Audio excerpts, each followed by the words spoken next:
Hello everyone, welcome to new video. Already তোমরা তোমাদের state rank দেখে নিয়েছো এবং স্টেট র্যাঙ্ক এবং অল ইন্ডিয়া র্যাঙ্কের বেসিসে কী কাট অফ যেতে পারে সেটা নিয়েও আমি ডিসকাস করেছি। ওখানে এসটিতে কাট অফ নিয়ে একটু প্রবলেম হচ্ছিলো, সেটা আমি কারেক্ট করে দিয়েছি ভিডিওতে। এবার তোমাদের চয়েস ফিলিং প্রসিডিওর স্টার্ট হয়ে যাবে, তারপরে চয়েস ফিলিংয়ের পর কলেজ অ্যালটমেন্ট এবং কলেজ অ্যাডমিশন। কিন্তু এই বছর এই যে চয়েস ফিলিং আর কলেজ অ্যাডমিশন নিয়ে দুটো রুল এসছে, এই রুলগুলো আগে কখনোই ছিল না, এই বছরই নতুন। আরেকটা কথা বলে রাখি যে তোমরা বারবার কমেন্ট করে বা মেসেজ করে জিজ্ঞেস করো না যে দাদা এই স্কোর হয়েছে কোন কলেজ পাবো, কারণ গভর্নমেন্ট তাও ঠিক আছে, কিন্তু সেমি গভর্নমেন্টের ক্ষেত্রে এবারে কতজন অ্যাকচুয়ালি এই 2 লাখ টাকা দিয়ে রেজিস্টার করেছে সেটা বলা অসম্ভব। তো সেই হিসাবে এবারে কাট অফটা একটু ভ্যারি করতে পারে। আরেকটা কথা বলে রাখছি যে তোমরা যদি কাউন্সিলিং করাতে চাও আমাদের থ্রু, তাহলেই তোমরা কন্ট্যাক্ট করবে। আর তোমাদের যদি কোনো কোয়ারিজ থাকে তোমরা WBMCC হেল্পলাইন নাম্বার আছে, ওখানেই কন্ট্যাক্ট করবে, কারণ আমি কোনো গভর্নমেন্ট বডি নই বা কোনো নই যে তোমাদের কোয়ারিজে সব কিছু সঠিকভাবে অ্যান্সার দিতে পারবো। ঠিক আছে, তোমার যদি কোনো রকম কোয়ারিজ থাকে তোমরা WBMCCর ওয়েবসাইটে গিয়ে তোমরা ওখানে যে হেল্পলাইন নাম্বার আছে ওখানে কন্ট্যাক্ট করতে পারো। এবার দেখে নিই ফার্স্ট যে রুলটা এবছরের জন্য অ্যাপ্লাই হচ্ছে, বিশেষ করে চয়েস ফিলিংয়ের ক্ষেত্রে, সেটা হচ্ছে লকিং সিস্টেম। আমাদের আগে যতদিন কাউন্সিলিং হয়েছে সেখানে একটাই রুল ছিল, যদি আমরা চয়েস ফিলিং করার পর লক করতে ভুলে যেতাম তাহলে সেটা অটো লক হয়ে যেত।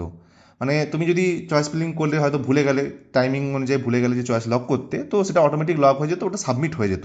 কিন্তু এই বছর এখানে অলরেডি মেনশন আছে, the choices shall have to be locked by candidate as only the locked choice for the particular round shall be proceed for seat allotment as per inter seat matrix for candidate। এখানে বলে দিয়েছে তোমাদেরকে manually তোমাদেরকে choice lock করতেই হবে, choice fill up করার পর তোমরা যদি চেঞ্জ করতে চাও তোমাদের চয়েস লক করতে হবে। আর এটাও বলে রাখছি, একবার লক করে দিলে তোমরা চয়েস চেঞ্জ করতে পারবে না, তাই এটা তোমরা মনে করে করবে। আর এটার জন্য তাড়াহুড়ো করার কোনো দরকার নেই, কারণ চয়েস ফিলিং যখন থেকে স্টার্ট হবে তারপরে 48 আওয়ার্স টাইম দেবে, 2 দিনের মতন টাইম দেয় চয়েস ফিলিং আর চয়েস লক করার জন্য। তো ধীরে সুস্থে তোমরা এটা করবে। এবার অ্যাডমিশন নিয়ে একটা কোয়ারিজ এসছে বা নতুন আপডেট এসছে, এটা নিয়ে আমি WBMCC আর বিভিন্ন কলেজে কলও করেছিলাম, কিন্তু ওরা একটাই কথা বলছে, ইনফরমেশন বুলেটিনে যেটা আছে সেটাই হবে।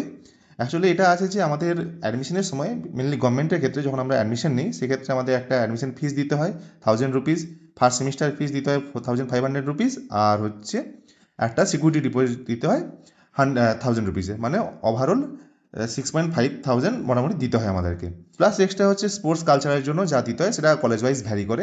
আর ম্যানেজমেন্টের জন্য এটা তোমাদেরকে বারবারই বলে এসেছি আমি, বা সবাই বলে এসছে যে ফার্স্ট হচ্ছে অ্যাডমিশন ফিস দিতে হয়, যেটা ছিল নন রিফান্ডেবল। এটা সবসময় বলা থাকতো যে অ্যাডমিশন ফিসটা হচ্ছে নন রিফান্ডেবল। প্লাস হচ্ছে তোমাদের দুটো সেমিস্টার ফিস, এর সাথে সিকিউরিটি ডিপোজিট, তারপরে স্পোর্টস কালচার যা থাকবে যেটা কলেজ ওয়াইজ ভ্যারি করে, সেই হিসাবে তোমাদেরকে পেমেন্ট দিতে হতো। আবারও বলছি, এটাই লেখা থাকতো বারবার যে অ্যাডমিশন ফিস 50,000, তুমি যদি কোনো কলেজে অ্যাডমিশন নিয়ে নাও তারপরে আপগ্রেডেশনে যাও, তোমাকে বাকি সব অ্যামাউন্ট রিফান্ড করে দেবে, কিন্তু অ্যাডমিশন ফিসটা রিফান্ড করবে না। এই রুলটা অলওয়েজ অ্যাপ্লিকেবল ছিল সেমি গভর্নমেন্ট বা ম্যানেজমেন্টের ক্ষেত্রে এই রুলটা। কিন্তু এই বছর একটা এখানে চেঞ্জ এসছে, এটা তোমরা দেখতে পারো যে during the process of admission round 1 the allotted candidate shall be asked to provide willingness to participate subsequent round for the allotted college. এটা তোমরা জানো যে যখনই তোমরা কলেজে অ্যাডমিশন নিতে যাবে তখনই তোমাদের কাছে একটা যে ফর্ম থাকবে সেখানেই তোমাদেরকে লিখতে হয় যে তোমরা উইলিংনেস দিচ্ছ কিনা নেক্সট রাউন্ডে পার্টিসিপেট করার জন্য। এবার এটা বলা আছে যে যারা উইলিংনেস দেবে তারাই সাবসিকুয়েন্ট রাউন্ডের জন্য তারা পার্টিসিপেট করতে পারে। এবার নেক্সট হচ্ছে, the candidate who provides willingness for subsequent round shall be allowed to deposit the admission fees only to the college authority at the time of admission.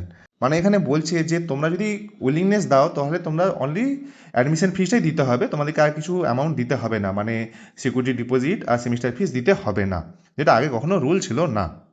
Simple ওয়ার্ডে, তোমরা যদি সেমি গভর্নমেন্টে অ্যাডমিশন নিতে চাও তাহলে তোমাদেরকে অনলি 50,000 দিয়ে তোমরা আপগ্রেড করতে পারো, আর কোনো পেমেন্ট করতে হবে না। আর গভর্নমেন্টের ক্ষেত্রে 1000 দিয়ে তোমরা আপগ্রেড করতে পারো।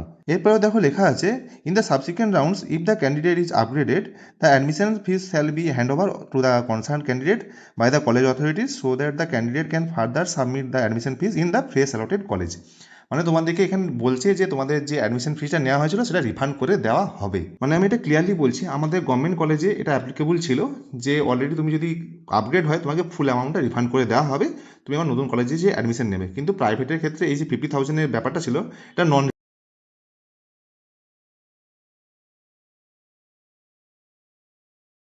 আবারও বলছি যে এই রিলেটেড কোয়ারিজ জন্য আমি WBMCC আর বিভিন্ন কলেজে কল করেছিলাম, কিন্তু তাদের একটাই অ্যান্সার, ইনফরমেশন বুলেটিনে যেটাই লেখা আছে ওটাই হবে।